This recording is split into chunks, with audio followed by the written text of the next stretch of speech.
बनावट कुल्फीच्या कारखान्याचा इगतपुरी पोलिसांकडून पर्दाफाश। इगतपुरीत बनावट कुल्फी बनविणाऱ्या कारखान्याचा इगतपुरी पोलिसांनी पर्दाफाश केलाय। इगतपुरी पोलिसांना गुप्त बातमीदारांमार्फत गुप्त बातमी मिळाली होती की इगतपुरी येथील चर्च हिल परिसरात केमिकलयुक्त पदार्थापासून कुल्फी बनविणे सुरू आहे। याबाबत पोलिसांनी व अन्न औषध प्रशासनाच्या अधिकाऱ्यांसह या ठिकाणी धाड टाकली।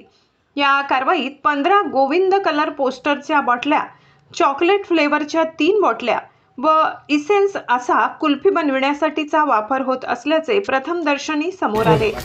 यावेळी कारखान्यात असलेले सर्व नमुने गोळा करून ते तपासणीसाठी प्रयोगशाळेत पाठवण्यात आले।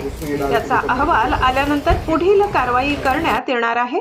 बनावट मिळून आलेल्या 2500 कुल्फ्यांची निर्जनस्थळी विल्हेवाट लावण्यात आली आहे।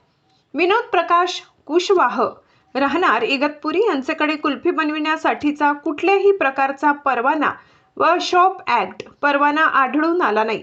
त्यामुळे अन्न व औषध विभाग यांनी जीवितास धोकादायक असे संशयित पदार्थाचे नमुने सील करून तपासणीसाठी पाठविले आहेत। तोपर्यंत कारखाना बंद ठेवण्याची नोटीस संशयित इसमाला देण्यात आली। ही धडक कारवाई इगतपुरी पोलीस स्टेशनचे पोलीस निरीक्षक सारिका अहिरराव, पोलीस हवालदार निलेश देवराज, विजय रुद्रे, महेंद्र गवडी यांनी केली आहे। पुढील तपास इगतपुरी पोलीस स्टेशनच्या प्रभारी अधिकारी सारिका अहिरराव व अन्न सुरक्षा विभाग नाशिकचे अधिकारी S.J. मंडलिक, अमित रासकर, किशोर चांदगुडे करीत आहेत। महाराष्ट्र माझा न्यूज प्रतिनिधी भागीरथ आतकरी, इगतपुरी।